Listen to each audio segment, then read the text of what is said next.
प्रदेश में गेहूं की फसल की खरीद शुरू हो गई है, लेकिन कई जगहों पर मंडियों में गेहूं की खरीद नहीं की जा रही है। कुरुक्षेत्र में भी कई मंडियों में हालात ऐसे ही बने हुए हैं।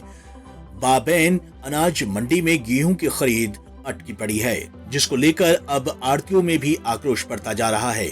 इसी बीच आड़तियों ने मंडी सुपरवाइजर से मिलकर समस्या बताई। आड़तियों का कहना है कि 28 अप्रैल से सरकार की ओर से गेहूं की खरीद बंद कर दी गई थी, लेकिन मंडियों में अभी भी काफी अनाज पड़ा हुआ है। सरकार की ओर से दोबारा गेहूं खरीद शुरू करने का दावा किया जा रहा है, लेकिन अभी तक गेहूं की खरीद नहीं हुई है।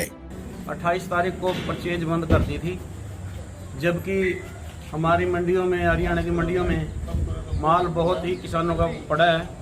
जो किसानों ने अपना माल बरसात से भीगने के लिए, बचाने के लिए बारदाने में भर दिया था, और वो सभी आड़तियों ने अपने बरामदे में उसको सुरक्षित रखा हुआ है, क्योंकि किसान के पास कोई ऐसी जगह नहीं है वही अपने घर रख सके इस माल को।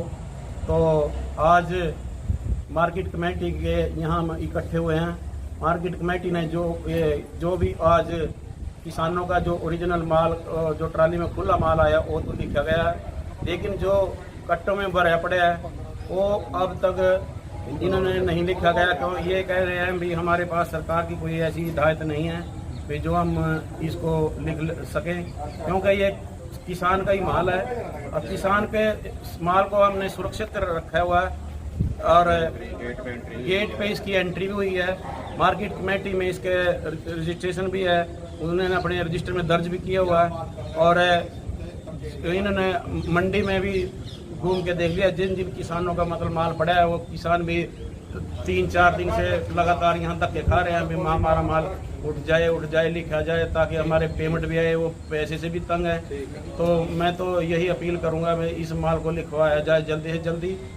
किसानों ने सरकार से मांग की है कि किसानों का पूरा गेहूं खरीदा जाए, ताकि किसानों को नुकसान ना हो। बहरहाल सरकार की ओर से गेहूं की खरीद फिर से शुरू कर दी गई है, लेकिन मंडियों में माल अभी भी ज्यों का त्यों बचा हुआ है।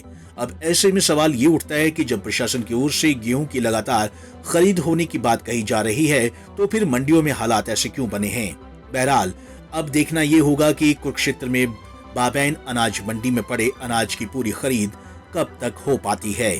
पंजाब केसरी टीवी के लिए कुरुक्षेत्र से अशोक यादव की रिपोर्ट।